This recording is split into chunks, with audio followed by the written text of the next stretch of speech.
The carriage lurched to a halt, and Veda Ashford's breath caught in her throat. She had been watching him for the past 30 minutes through lowered lashes. This stranger whose private carriage she had somehow ended up inside. This man who hadn't spoken a single word since the vehicle began its journey toward whatever grand destination awaited. Malachi Finch had promised her this would be simple. Sit quietly. Say nothing. Arrive at the country house party as a gentleman's guest, and her family's debts would be forgiven. He hadn't mentioned the gentleman would be terrifying. The man across from her sat with the stillness of a predator at rest, his dark hair swept back from a face that could have been carved from marble, beautiful and utterly cold. His gray eyes had assessed her once when she'd climbed into the carriage, a single sweeping glance that catalogued every thread of her borrowed dress, every nervous tremor of her gloved hands. Then he had looked away, dismissing her as thoroughly as one might dismiss a piece of luggage. Now, as the carriage settled and the sounds of arrival filtered through the velvet curtains, footsteps on gravel, the murmur of servants, distant strains of music, the stranger finally moved. He leaned toward the window, his jaw tight, and Vida heard him speak for the first time. "She cannot be my bride," he murmured, the words barely audible, rough with something that sounded almost like anguish. "Whatever arrangement grandmother has made, I will not—" The carriage door swung open. Light flooded the interior, golden and merciless, illuminating Vida like an actress thrust onto an unexpected stage. A footman in immaculate livery stood at attention. Beyond him, she glimpsed a sprawling country estate, blazing with candlelight, and gathered before its entrance what appeared to be half the aristocracy of England, all of them staring directly at her. "Your Grace," the footman said, addressing the stranger, "the guests have assembled. Shall I announce—" "Not yet." The stranger's voice cut like a blade. His gray eyes snapped to Veda, and in them she saw confusion, followed swiftly by cold fury. "Who are you?" Her mouth went dry. My name is Veda Ashford. Mr. Finch arranged for me to—" "Finch." The name emerged as a curse. "Of course. Malachi Finch and his endless schemes." "Your Grace?" The footman shifted uncertainly. "The Dowager Duchess is waiting. She's most eager to meet your companion." The word landed like a stone in still water. Vida watched the stranger's jaw clench, watched him glance toward the assembled crowd. "She thinks I've brought a prospective bride," he said flatly. "That's why she gathered everyone tonight. She thinks she's won." "I don't understand," Veda whispered. "Mr. Finch said I was to attend a party. He never mentioned—" "No, he wouldn't have." The stranger laughed, a hollow sound. "He wouldn't have told you that you've just become a pawn in a war between myself and my grandmother." The world tilted sideways. Vida gripped the seat's edge. "That's impossible. I'm no one. I'm a merchant's daughter from Whitmore. I don't even know who you are." Something flickered in those gray eyes. Surprise, perhaps, or grim amusement. "You climbed into a private carriage bearing the Ravenswood crest without knowing whose carriage it was?" Ravenswood. The name crashed through her awareness like thunder. Everyone knew the Ravenswood name. Everyone knew the Duke of Thornhurst, the most eligible and most elusive bachelor in England, whose grandmother had reportedly launched a campaign to see him married before the year's end. She was sitting across from the Duke of Thornhurst, and half of London's elite believed she was his intended bride. "Oh God," she breathed. "Your eloquence is noted." The Duke rose to his full height and straightened his coat. "Unfortunately, Miss Ashford, we no longer have the luxury of confusion. In approximately 30 seconds, you and I will step out of this carriage together in front of everyone who matters in English society. I can't. This is a mistake." "Yes, it is." His voice dropped to a murmur. "But it's a mistake we're both trapped in now. So here is what will happen." He extended his hand toward her. "You will take my arm. You will smile. You will say absolutely nothing until we are somewhere private, and I can determine exactly how Malachi Finch has managed to ruin both our lives in a single evening." Veda stared at his outstretched hand. Outside, the crowd's murmuring had grown louder. "And if I refuse?" she asked. The Duke's smile was a razor wrapped in silk. "Then you walk back to Whitmore alone, tonight, with no carriage and no reputation, because by morning, every scandal sheet in London will print your name alongside mine. The only question is whether the story they tell is a fairy tale or a tragedy." He wasn't threatening her. He was stating facts. Vida thought of her family, her mother's tired eyes, her brother Rafferty's mounting debts. She took the Duke's hand. His fingers closed around hers, warm and firm, and something passed between them. Not understanding, not trust, but a shared recognition of the trap they'd both stumbled into. "Good," he said quietly. "Now let's go face the wolves." The gravel crunched beneath Veda's slippers as she descended from the carriage on the Duke's arm, and she felt the weight of 100 gazes settle upon her. Thornhurst Manor rose before them, a magnificent sprawl of honey-colored stone and gleaming windows. But Veda barely registered its beauty. She was too aware of the whispers already beginning, the flutter of fans, the way heads bent together in clusters of speculation. Who is she? Where did she come from? "Smile," the Duke murmured without moving his lips. "You look like you're walking to your execution." "Am I not?" "Not yet. The evening is young." They had barely taken 5 steps when a woman materialized from the crowd with the speed of a hunting falcon. She was perhaps 40, with diamonds at her throat and a smile that reminded Vida of a blade being unsheathed. "Your Grace," the woman purred. "What a delightful surprise. We had no idea you were bringing a guest." "Lady Ashworth," the Duke inclined his head. "Miss Ashford arrived quite unexpectedly. A friend of my sister's, visiting from the country." The lie slipped from him with practiced ease. "How charming." Lady Ashworth's gaze raked over Veda's borrowed gown. "From the country, you say? How refreshing." The insult was wrapped in silk, but Vida felt its edges. Before she could respond, another voice cut across the moment. "Caius." The single word carried the weight of command. Vida turned to find an elderly woman approaching, silver-haired and ramrod straight, dressed in black bombazine that conveyed more authority than any crown. Her eyes were the same gray as the Duke's, but sharper, colder. The Dowager Duchess of Thornhurst, grandmother. The Duke's arm tensed beneath Vida's fingers. "I didn't expect you to greet us personally. Didn't you?"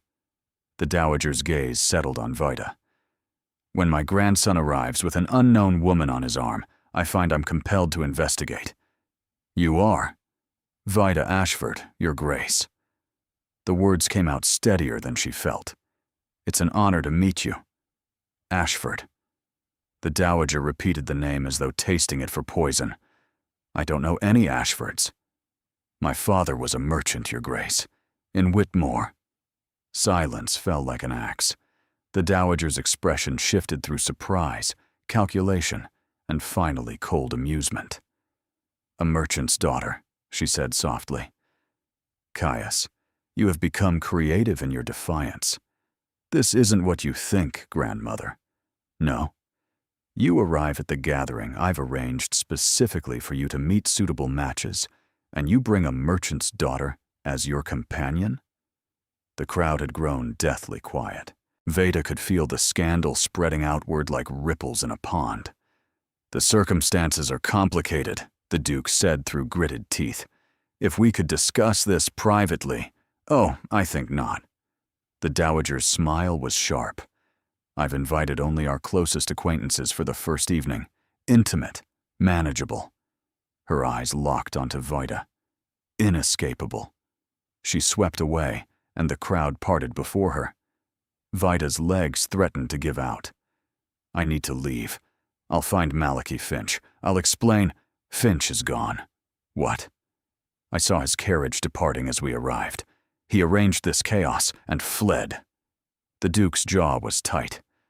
Whatever he promised you, whatever debt he claimed he'd forgive, he used you as a piece in a game you didn't know you were playing. The ground seemed to shift beneath Vida's feet. Malachi Finch, gone. Vanished, leaving her stranded in a Duke's country estate, surrounded by aristocrats sharpening their knives. Why? She managed. Why would he do this? Because my grandmother has been trying to force me into marriage for 6 months. Because Finch knew I needed a distraction, and he provided one. You. I'm not a distraction. I'm a person. At the moment, Miss Ashford, you're a crisis. His hand moved to the small of her back. And we need to move before the situation deteriorates further. How could it possibly deteriorate further? As if in answer, a new figure emerged from the manor's doorway. A young woman in icy blue silk. Blonde hair arranged in perfect ringlets, sapphires glittering at her throat. She was beautiful in the way of porcelain dolls, flawless and somehow inhuman. Her gaze found the Duke, and her smile was radiant. Then her gaze found Veda, and her smile became something else entirely. Your Grace, the woman said, gliding toward them. How wonderful to see you. Her gaze slid to Veda, dismissive and cold. And who is this? Lady Honoria Vance, the Duke said, his voice carefully neutral. May I present Miss Veda Ashford, a friend of my sister's. Your sister. Lady Honoria's laugh was a tinkling cascade. How strange. Serene never mentioned any Miss Ashford to me, and we're terribly close. Perhaps Serene values some friendships more privately than others, Vida heard herself say. Lady Honoria's eyes widened, surprised that the mouse had dared to squeak. Then her smile returned, sharper than before. Perhaps she does.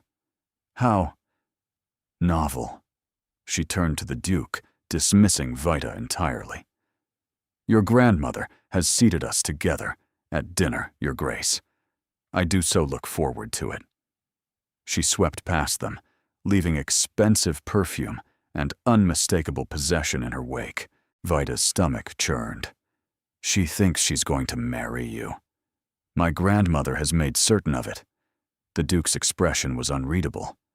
Lady Honoria is wealthy, connected, and unrelentingly ambitious. She's been my grandmother's preferred candidate for months. Then why am I here? He looked at her then, and for a moment his mask slipped just enough for her to see the exhaustion underneath. Because I needed to stop this. Because I can't marry her. He stopped. It doesn't matter why. What matters is that you're here now, and every person in that manor believes you're significant to me. So I'm trapped. We both are. He released her arm and stepped back. The footman will show you to a guest chamber. My sister Serene will find you shortly. Tomorrow will determine how to extract us both from this disaster. And tonight? The Duke's smile was bitter. Tonight, Miss Ashford, we survive. He turned and walked into the manor, leaving Vida alone with the stars spinning overhead and the terrible certainty that her life had just changed forever. The guest chamber was larger than Vida's entire family home. She stood in the center of the room, turning slowly to absorb the details. The 4-poster bed with silk hangings, the mahogany writing desk by windows overlooking moonlit gardens, the wardrobe that could house a small family. Fresh flowers perfumed the air, and a fire crackled cheerfully in the hearth. A soft knock interrupted her spiraling thoughts. Miss Ashford, a maid's voice. Lady Serene has sent me. May I enter? Yes, please. The door opened to reveal a girl, perhaps 18, with auburn hair tucked beneath a cap and kind brown eyes. I'm Tansy, miss, Lady Serene's personal maid. She asked me to bring you these. She held out clothing, a nightgown in soft cotton, a morning dress in dove gray. Lady Seren thought you might not have had time to pack, Tansy said delicately. The kindness nearly undid Vida entirely. Thank you, she whispered. Before she could say more, the door burst open, and a whirlwind in emerald silk swept into the room. You're her! The whirlwind resolved into a young woman with the Duke's dark hair, but none of his coldness. Her brown eyes sparkled with delight. You're the mysterious woman who arrived in Caius's carriage and made grandmother look like she'd swallowed a lemon. I'm Serene. Tell me everything. Vida blinked. There's nothing to tell. This is all a terrible mistake. The best adventures always are. Seren grabbed her hands. Tansy, you may go. I need to interrogate our guest properly. The maid departed, and Seren pulled Vida toward a settee by the fire. Now, Seren said, her expression suddenly serious.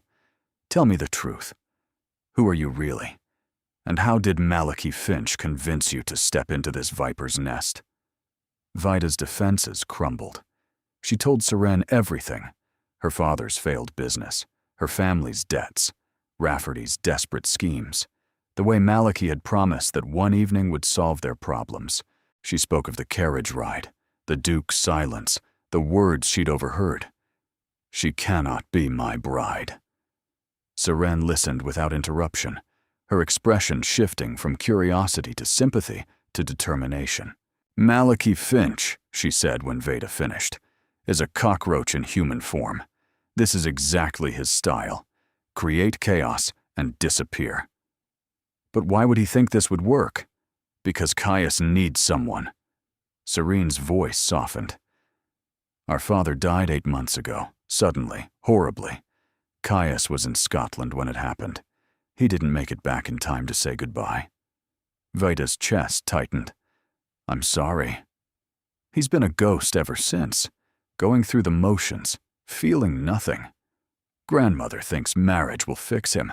She's been throwing Lady Honoria at him like a weapon.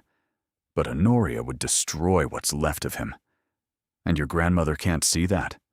Grandmother sees only duty. Seren leaned closer. But you, Miss Ashford, have just given my brother something he hasn't had in months. What's that? A reason to fight. Footsteps sounded in the hallway, and the Duke appeared in the doorway. Seren, leave us. Caius. Now. Seren squeezed Vida's hands once and swept from the room. The Duke closed the door, exhaustion visible in every line of his body. I see my sister has been recruiting you to her cause. She's been kind, Vida said carefully. Serene collects people. She'll wrap you in warmth and convince you that fairy tales are possible. He moved toward the fire. They aren't. I know that. Do you? His gray eyes were sharp. Do you understand what staying here means? The scrutiny, the cruelty? Your sister explained the arrangement she's proposing. And what did she propose? Vida lifted her chin. That I pretend to be your potential match. That in exchange, my family's circumstances are improved, and my future is secured when this ends. When it ends, he repeated the words flatly. And you'd agree to this? I've been surviving my whole life, Your Grace. This is just survival in better clothes. Something flickered in his expression. Reluctant respect.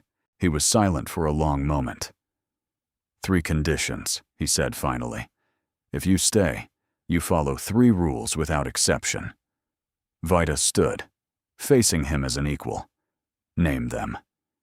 First, you never speak to my grandmother alone without my knowledge. She'll try to break you. Agreed. Second, you tell me immediately if Lady Honoria or anyone else threatens you directly. Agreed. And third, he hesitated. You never mistake this arrangement for something it isn't. Whatever my sister implies, whatever moments may pass between us, and this is a transaction. Nothing more. The words stung more than they should have. I'm not naive enough to confuse performance with reality, Your Grace. Good. He moved toward the door, then paused. Tomorrow, my grandmother will interrogate you. Be prepared." "I have nothing to hide." He glanced back, something almost human in his expression. "Everyone has something to hide, Miss Ashford. The question is whether yours will destroy us both." He left without another word, and Vida sank onto the settee. She should run. She should find a way home, face whatever consequences awaited. Instead, she thought of her mother's tired eyes, her brother's debts, the endless gray road of poverty stretching before her. And she thought of the Duke's face as he'd stood by the fire, exhausted, guarded, carrying a grief he couldn't name. "She cannot be my bride," he'd said. But as Vida climbed into the impossibly soft bed, she found herself wondering, not hoping, just wondering, whether fate might have other plans. The Dowager would interrogate her tomorrow. Lady Honoria would try to destroy her. And Vida Ashford, merchant's daughter from Whitmore, would fight them all. Not for the Duke, for herself. Morning arrived with birdsong and fresh flowers, both so foreign to Vida's usual waking that for a moment she couldn't remember where she was. Then memory crashed back.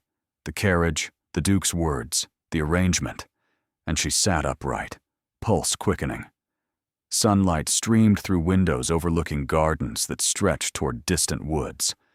The fire had been rebuilt while she slept. Fresh water steamed in a porcelain basin. A breakfast tray sat on the writing desk, laden with more food than her family would eat in a day. This was her life now, at least for a while. Vida rose and moved to the window, pressing her palm against cool glass. Below, gardeners moved between hedgerows. A stable boy led horses toward distant paddocks. Everything was so normal. A knock broke her reverie. "Miss Ashford?" Tansy's voice. "May I help you dress? Lady Seren has requested your company for breakfast." Tansy helped her into a day dress in soft sage green that fit surprisingly well. "Lady Seren raided her own wardrobe," Tansy explained. "She said you'd need proper attire to face the wolves." "Everyone keeps calling them wolves." "Because that's what they are, miss."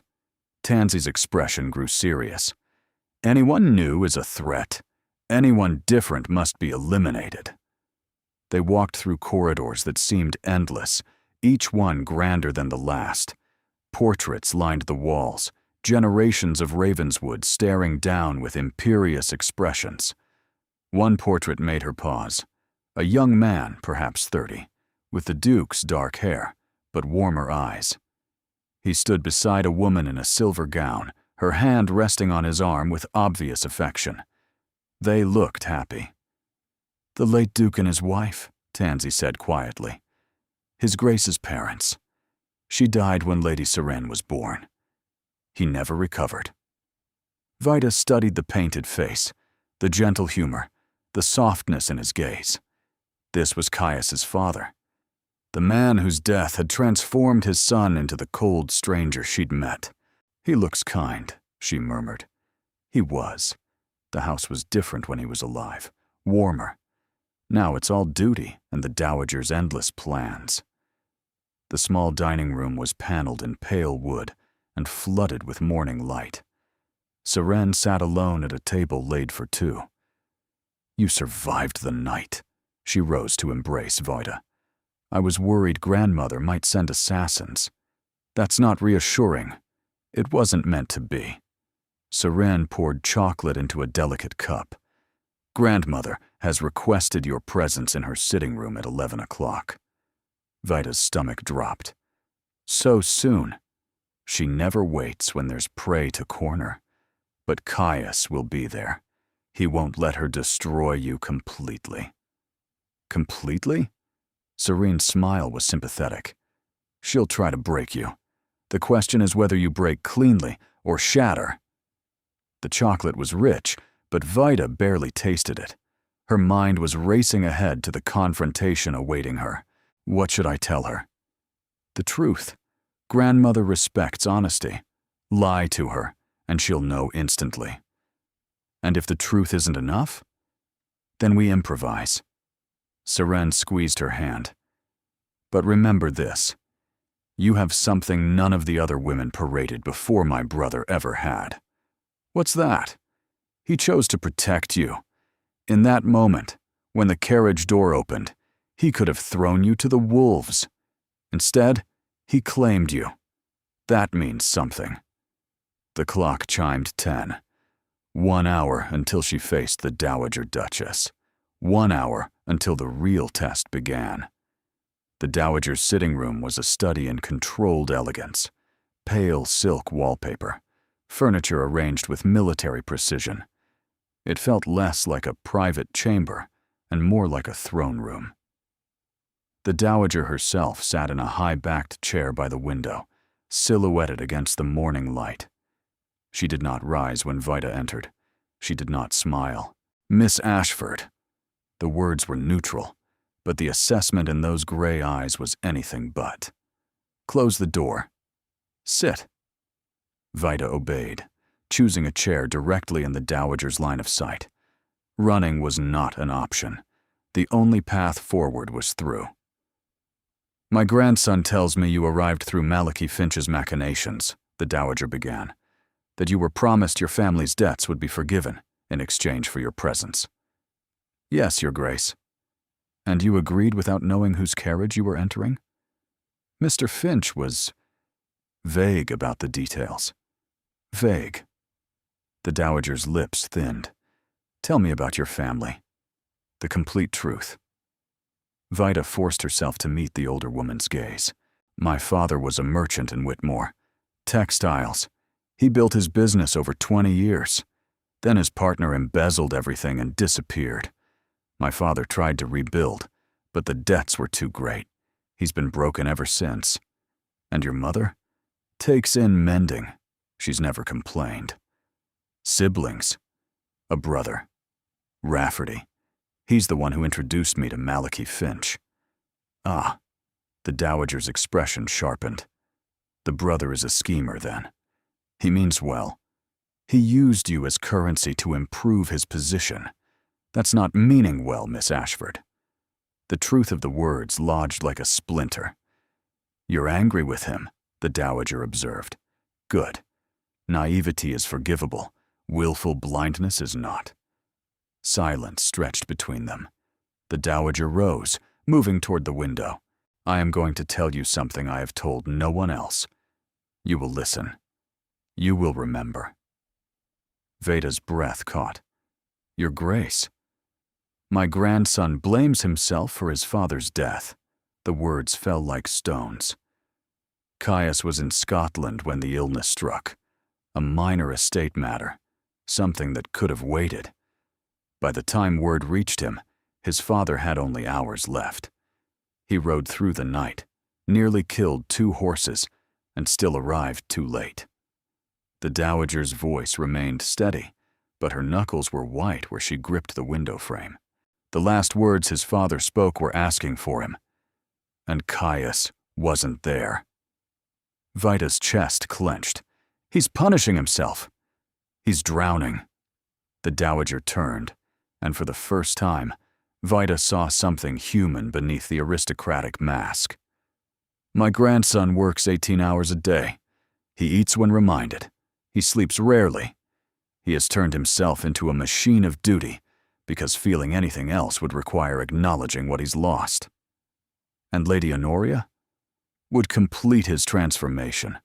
She would marry his title, manage his estates, bear his heirs, and never once demand that he be present. She would let him disappear into obligation until there's nothing left. Then why push the match? Because I'm old. The admission seemed to cost her. Because I won't live forever, and I'm terrified of leaving him alone. Because duty has sustained this family for generations. And now? The Dowager studied her for a long moment. Now I see a merchant's daughter who speaks truth when lies would be easier. Who looks at my grandson not as a title to be acquired, but as a wounded creature to be understood. I'm not trying to. I know what you're not trying to do.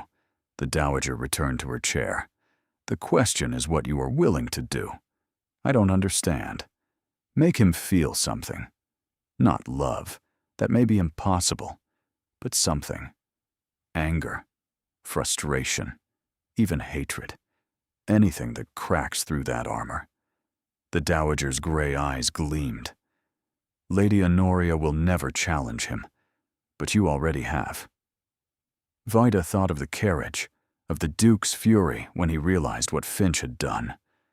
And if I fail, then at least you tried, which is more than I've been able to do in 8 months. The dowager rose, signaling that the audience was ending. One more thing. If you pursue this path, you will make enemies. Lady Honoria will try to destroy you. Others will follow. I understand. Do you? The dowager's voice softened. You're brave, but bravery alone won't protect you. She paused at the door.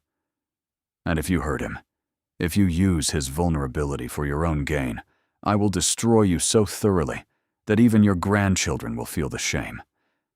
Vida stood, meeting the older woman's eyes. Perfectly understood, Your Grace. The dowager nodded once.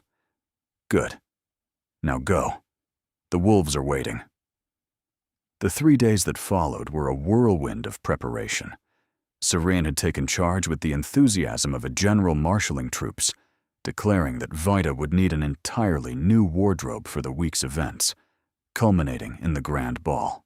Grandmother brings the finest modiste in London, Serene explained, as a severe-faced woman named Madame Thérèse circled Vida with measuring tape. Anyone who's anyone attends. It's where reputations are made or destroyed. How encouraging, Vida muttered. The sapphire silk, the modiste declared, and the champagne with gold embroidery for the ball. She has the figure for drama. Between fittings, Serene coached her on society's unwritten rules. Lady Whitmore talks endlessly about her pugs. Feign interest for 3 minutes, then escape. If Lady Honoria approaches, never let her separate you from witnesses. The Duke himself remained frustratingly absent. Vida glimpsed him occasionally, crossing a hallway, riding toward the stables. He never approached her, but she sometimes felt his gaze from across a room, watchful and unreadable.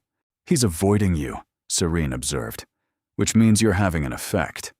Or he regrets the arrangement. Caius always knows how to escape things. If he wanted you gone, you'd be gone. On the morning of the ball, Vida woke before dawn. She dressed and slipped through silent corridors, seeking the library Serene had mentioned, the late Duke's sanctuary. She found it easily. The room was magnificent. Floor-to-ceiling shelves, comfortable chairs, and a fireplace large enough to roast an ox. She wasn't alone.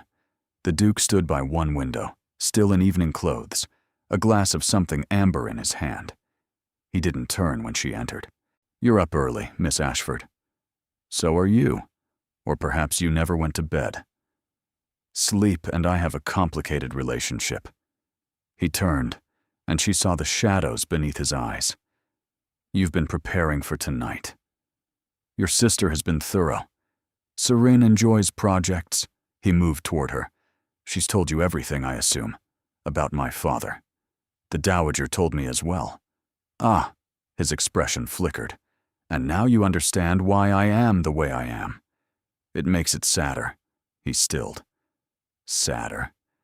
Grief is understandable. Punishing yourself for something that wasn't your fault is just sad. For a long moment, he simply stared at her. Then he laughed, rough with disuse, but real. You're remarkable, he said. Every other person walks on eggshells around me. You simply say it. Would you prefer I pretended? No, I wouldn't prefer that at all. He moved closer, and she became aware of his height, his presence. He reached past her to pull a book from the shelf, a small volume bound in dark blue leather. This was my father's favorite. Collected letters between lovers, separated by war. He pressed the book into her hands. Take it. And tonight, when Lady Honoria tries to make you feel small, remember that you have something she never will. What's that? His eyes met hers, and in their gray depths, she saw something she couldn't name. The ability to make someone feel seen. He stepped back, the mask sliding into place. "Tonight will be difficult, Miss Ashford, but you won't face it alone." Then he was gone, and Veda stood in the morning light, clutching a book of love letters and wondering what she had gotten herself into. The ball was hours away. Everything was about to change. The ballroom of Thornhurst Manor blazed with the light of 1,000 candles, their flames reflected in crystal chandeliers that hung like frozen waterfalls. Vida stood at the top of the grand staircase, wondering if it was possible to die of sheer terror. The champagne gown with gold embroidery fit perfectly. Serene had insisted on diamonds for her throat, borrowed, but real enough to make Vida afraid to move. "You look like a queen," Seren whispered beside her. "Honoria is going to choke on her own spite." Below them, society swirled in patterns of silk and whispered conversation. The dowager held court near the refreshment tables. Lady Honoria stood nearby in ice-blue satin, her smile sharp as she surveyed her domain. And there, standing apart with the unconscious authority of a man who owned everything in sight, was Caius. He wore black evening dress that made him look both elegant and dangerous. His dark hair was swept back, tension visible in his shoulders. Then he looked up. Their eyes met across the crowded ballroom, and something electric passed between them. He didn't smile, but something in his expression softened, and Vida felt courage bloom in her chest. She descended the staircase, and the whispers began immediately. "Who is she?" "The merchant's daughter. Can you believe it?" Caius met them at the bottom, offering his arm. "Miss Ashford, you look—" He paused, his composure wavering. "Adequate?" she supplied dryly. "Extraordinary." The word came out rough. "Shall we?" The crowd parted as they moved through the ballroom. Lady Honoria's smile had frozen. The dowager watched with narrowed eyes. "Everyone's staring," Vida murmured. "Let them. Tonight, we give them something worth staring at." The orchestra struck up a waltz, and Caius led her onto the dance floor. His hand settled at her waist, warm through the thin silk. "I should warn you," she said. "My dancing is merely competent. Then follow my lead, and stop thinking." "I beg your pardon?" "You're counting steps. Stop counting. Feel the music." She let the music guide her instead of her anxiety, let herself trust his lead, and gradually she felt herself relax. "Better," he said, warmth in his voice. "You're a natural." The music swelled toward its conclusion, and Vida became aware of how close they were, close enough to feel the heat of his body. "Caius, don't." His voice was strained. "If you say what I think you're going to say, I won't be able to maintain this pretense." The waltz ended.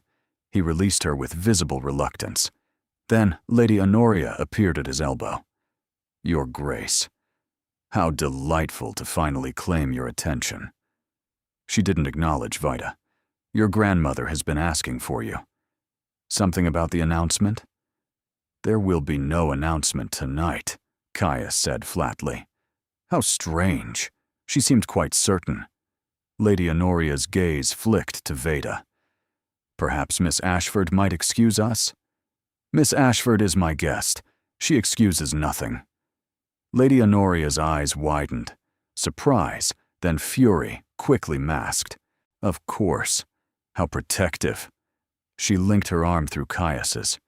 "Surely you can spare a few moments." She practically dragged him away, and Vida was left standing alone. "Don't let her see you falter." Seren appeared at her side. "She's testing you. Come. There are people you should meet." The next hour passed in a blur, but throughout, Vida was aware of Lady Honoria hovering near Caius, touching his arm, leaning close to whisper. Then the Dowager stepped onto the dais and raised her hand for silence. Distinguished guests, I have a most joyful announcement regarding my grandson's future. Vida's blood turned to ice. Caius wrenched his arm free from Lady Honoria's grasp. Grandmother, it is my great pleasure to announce that the Duke of Thornhurst has finally decided to choose a bride. The ballroom erupted. Lady Honoria's smile was triumphant. But the Dowager wasn't looking at Lady Honoria. She was looking directly at Veda, and while I cannot yet reveal her identity, the Dowager continued, I can assure you she is unexpected in the best possible way. Chaos, questions, exclamations, heads swiveling. Caius stood frozen, and Veda realized everything had just changed. The conservatory, Caius said through gritted teeth, appearing at her elbow. Now. He guided her through the chaos until they reached a glass-walled room filled with potted palms and the scent of earth. The door closed, muffling the noise, and Caius turned to face her with something like desperation. I didn't know she was going to do that, I gathered. She's forcing my hand. Now the entire ton believes I've chosen someone. He ran his fingers through his hair. If I don't produce a bride by season's end, I'll be a laughingstock. You could still choose Lady Honoria. No. The word came out harsh. I told you. I cannot marry her. Why? He stilled, his back to her, because she would complete my destruction, and some part of me still wants to survive. Veda moved toward him slowly. Your grandmother told me about your father, about the guilt you carry. Did she? His voice was flat. And what did she expect you to do with that information? She expected me to help you. He laughed, that same broken sound. And you agreed? You, who owe me nothing? I agreed because I understand. He turned. Understand what? Loss, guilt. The way it hollows you out until you're just going through the motions. Veda's voice cracked. When my father lost everything, I watched him disappear, and I blamed myself. How could you blame yourself? I was 17, old enough to notice the signs. His partner had been stealing for months. There were discrepancies I might have caught, but I was too focused on dresses and dances. She wrapped her arms around herself. My father lost his life's work, and I was dreaming about ribbons. The silence between them felt different now, charged with shared vulnerability. You're not responsible for your father's partner's theft, Caius said quietly. And you're not responsible for an illness that struck when you happened to be away. That's different. Is it? He closed his eyes. I should have been there, he whispered. He was calling for me. His last words were my name, and I was miles away. Did he love you? The question caught him off guard. What? Your father. Did he love you? More than anything. Then do you really think his last thought was anger? Or do you think he was calling your name because he loved you, and you were the last person he wanted to think of before the end? Something cracked behind his eyes. I never thought of it that way. Maybe it's time you did. They stood there in the moonlit conservatory, and something passed between them that had nothing to do with arrangements. Caius reached out and traced his thumb along her cheekbone. You see me, he murmured. Not the title. Just me. Is that so strange? No one has seen me in years. He kissed her. Not a formal gesture. This was real. Raw. His mouth claiming hers with intensity that stole her breath. Her hands found his lapels, clinging as the world tilted. When they broke apart, both gasping, his forehead rested against hers. This wasn't supposed to happen, he breathed. I know. This changes everything. I know. Vida. Her name on his lips felt like a prayer. I don't know how to do this. I've been dead inside for so long. Now you're not. He kissed her again. Softer, but no less devastating. Tomorrow. We need to talk. Really talk. And tonight? His smile was the first genuine one she'd seen. Tonight, we return to the ball and let them wonder. He took her hand and led her back toward the lights and music. Everything had changed, and Veda wasn't sure if she should be terrified or elated. Perhaps both. The morning after the ball dawned gray and cold, matching the ice in Vida's chest. She had barely slept. She rose early and was making her way toward breakfast when she heard voices, sharp, angry. Lady Honoria's voice cut through the stillness. Arranged this deliberately. The Dowager assured me the announcement would name me, and instead, she publicly humiliates me by suggesting he's chosen that merchant's daughter. Vida froze, hidden by a turn in the hallway. Lady Honoria, please. A man's voice, placating. Do you know who my father is? I will not be cast aside for some provincial nobody. The Duke hasn't made any formal declaration. I've wasted 2 years on that cold, grieving statue. And just when he finally thaws, some scheming fortune hunter steals everything I've worked for? I hardly think Miss Ashford is a fortune hunter. Of course she is. Lady Honoria's laugh was ugly. I want her investigated. Her family, her background, every scandal and secret. There must be something. And if there's nothing, then we create something. By the time I'm finished, Miss Veda Ashford will wish she'd never set foot in Thornhurst Manor. Veda sagged against the wall, trembling. She should find Caius, tell him what she'd heard. But doubt crept in. Was she really what he needed? Lady Honoria had been right about one thing. Vida had appeared from nowhere and inserted herself through Malachi Finch's scheming. She had brought him nothing but trouble. She rounded the corner and nearly collided with the Dowager. Miss Ashford, you look troubled. I overheard Lady Honoria. She's planning to investigate my background. Ah. The Dowager's expression didn't change. And this surprises you. She said if she can't find something damaging, she'll create it. She can't. Not if you're under my protection. Your protection? I announced that my grandson would choose a bride. I wanted to see how Honoria would react. The Dowager's smile was thin. She's revealed herself magnificently. Then perhaps I should leave. The words emerged before she could stop them. The Dowager's expression flickered. Disappointment. Is that what you want? I want to stop causing problems. I want Caius to have peace. And what about what you feel for my grandson? Feelings aren't enough. Tears spilled over. Lady Honoria was right. I'm no one. Caius deserves someone who makes him feel alive. That someone is you. But the seed of doubt had taken root. I need time, Veda whispered, and fled. Caius found her in the gallery, crying among the portraits. Veda, what's happened? I can't do this. The words tore out of her. I can't stay and pretend this will work. Someone like you? A merchant's daughter. A problem that Malachi Finch dumped in your lap.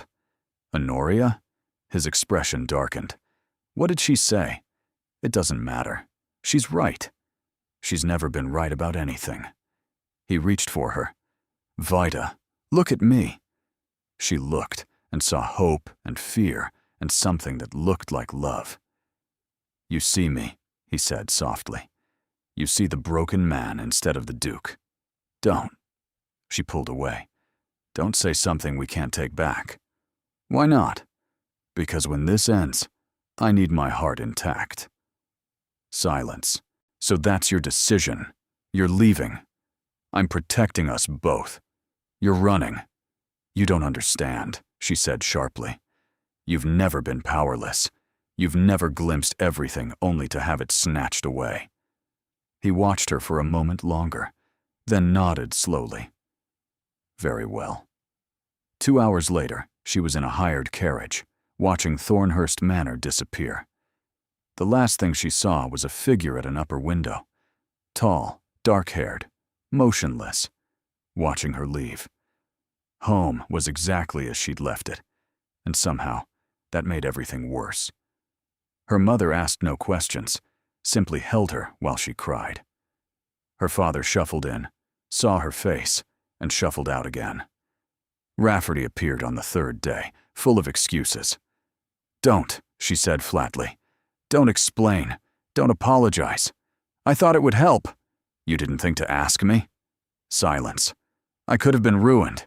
Instead, I was—" She couldn't finish. What had she been? Protected. Seen. Kissed by a man who looked at her like a miracle.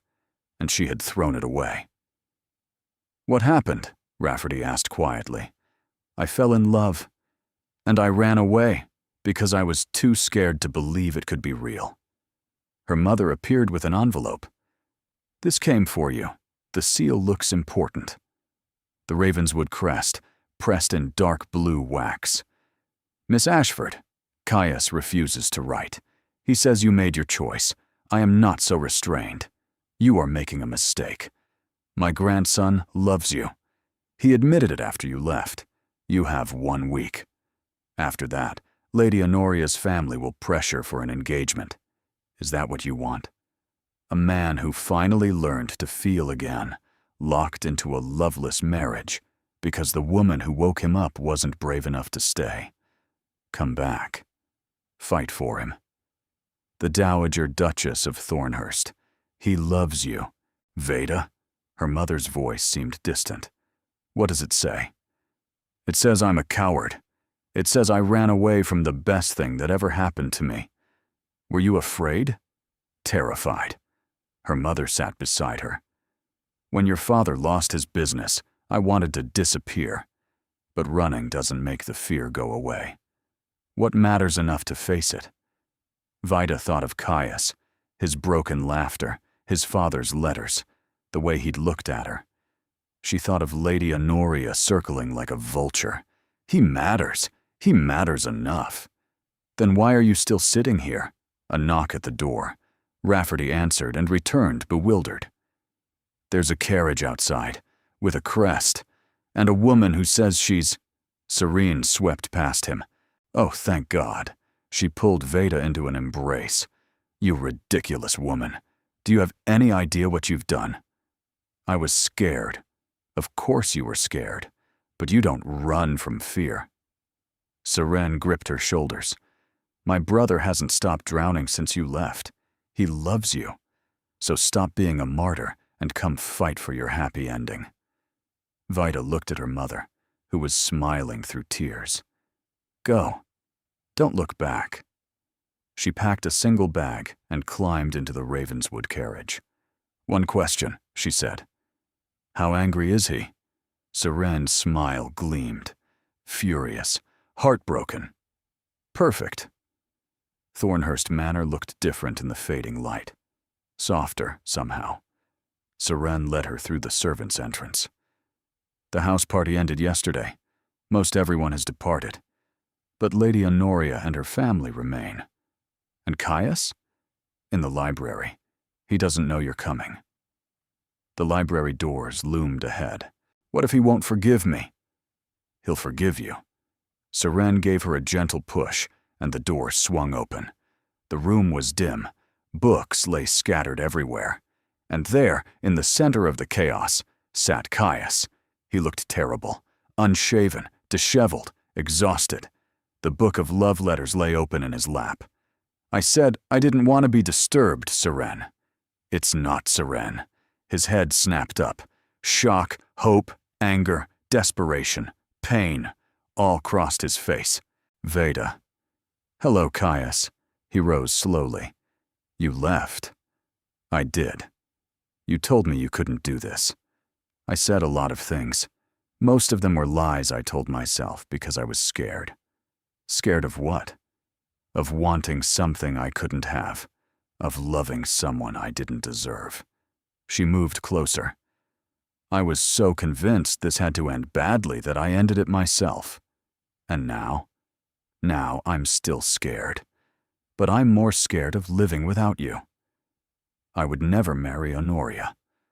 Your grandmother said, My grandmother said what she needed to bring you back. His hand covered hers.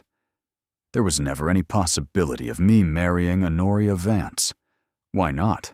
He lifted her hand to his lips. Because after you, there's no one else. You ruined me for anyone else the moment you looked at me and saw the broken man. Caius, I love you. The words came out rough. I should have said it before you left. I should have fought harder. Of what were you scared? Of wanting something and losing it. Everyone I've ever loved has left me. His free hand cupped her face. So when you ran, part of me thought, of course, they always leave. I'm not leaving. Never again.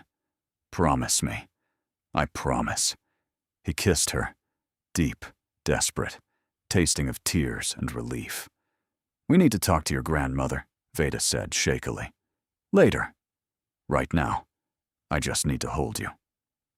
They found the dowager in her sitting room, Lady Honoria standing before her with barely contained fury. Unacceptable. My father will hear of this. She broke off, seeing them hand in hand. Miss Ashford, I thought you'd fled. I had the cowardice to flee, Veda corrected, but I found my courage again. Trapping a duke with your schemes, that's enough. Caius's voice cut through. Miss Ashford has trapped nothing. I'm the one who asked her to stay. Asked? The dowager's eyebrow rose. And now, I'm going to marry her. Stunned silence. Marry her? Lady Honoria's voice rose. She has nothing. She's everything. He looked at his grandmother. I only care if you approve, grandmother. The dowager was silent. Then, slowly, she smiled. I said once that Miss Ashford reminded me of your mother. Bold. Honest. She took Veda's hands. Welcome to the family. Lady Honoria made a sound of fury and swept from the room. No one watched her go. The wedding of the Duke of Thornhurst and Miss Veda Ashford was the scandal of the season. Every newspaper printed the story. Every drawing room buzzed with speculation. A merchant's daughter, elevated to duchess. It was either the greatest romance of the age or the most spectacular mistake in aristocratic history. Vida didn't care which. She stood in the gallery of Thornhurst Manor, now officially her home, surrounded by portraits of Ravenswoods, who had watched her journey from terrified interloper to beloved bride. You're going to wear a hole in the carpet. Serene appeared beside her, resplendent in rose silk.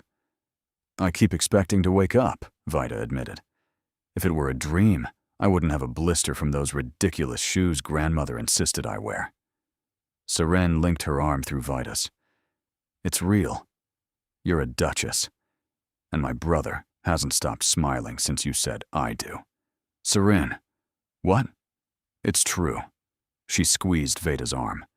I'm glad you came back. I'm glad you're my sister now. Veda blinked back tears. I'm glad too. Now come on. Your husband is looking for you.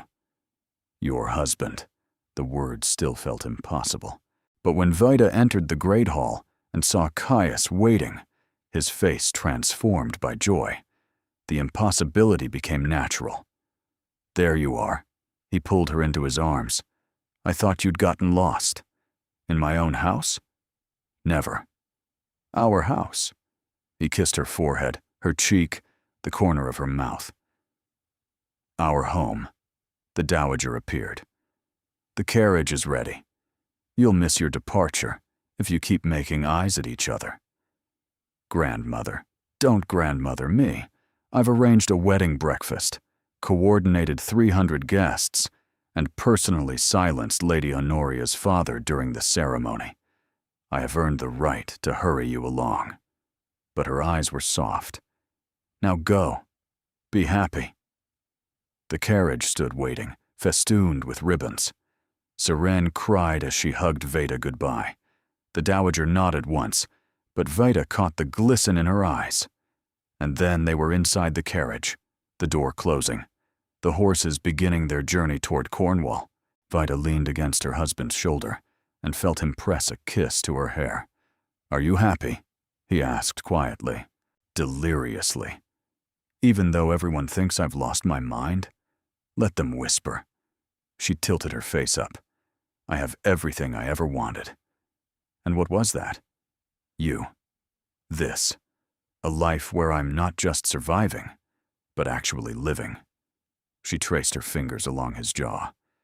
"When I climbed into this carriage that first night, I had no idea what was about to happen. I just heard you say something through the window." "What did I say?" She smiled. "She cannot be my bride." Caius stilled. "You heard that?" "Every word. You sounded so certain. And I thought, whoever he's talking about, she cannot possibly be his bride. I was talking about Lady Honoria, trying to convince myself I could keep fighting grandmother's plans." He pulled her closer. "And then the door opened, and there you were, completely out of place. No, you were exactly where you were supposed to be." The carriage rocked gently as it traveled the country roads. Outside, the English countryside rolled past in green and gold. Inside, Vida Ashford, now Vida Ravenswood, Duchess of Thornhurst, rested her head against her husband's shoulder and let her eyes drift closed. She wasn't afraid anymore. She was home. 1 year later. The opera house blazed with light and music, and Vida settled into the Ravenswood family box with a contented sigh. Beside her, Caius adjusted her wrap with absent tenderness. "Do try to stay awake this time," he murmured. "I understand the second act is riveting. I make no promises. Your shoulder is very comfortable." It had become their joke, the story of how they met. The Duchess literally fell asleep on the Duke before they were introduced. The gossips loved it. They didn't know the half of it. As the overture swelled, Vida let her head rest against Caius's shoulder. Not to sleep, though pregnancy made her tired at odd times, but simply to feel him beside her. "I love you," she whispered. "I love you too, even when you snore." "I do not snore." "You absolutely snore. Delicately, but definitely snoring." She elbowed him gently, and he caught her hand, pressing a kiss to her palm. The music swelled. Vida's eyes drifted closed. And when she woke, half an hour later, her cheek pressed against expensive wool and cedar. Caius was watching her with pure, unguarded love. "The soprano was transcendent," he said dryly. "You missed the entire third act. Tell me about it tomorrow." "Tomorrow," she repeated, and pulled him down for a kiss that made the society matrons gasp. Let them gasp.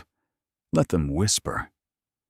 The Duke of Thornhurst had found his bride in the most impossible way, and they lived, against all expectations, happily ever after.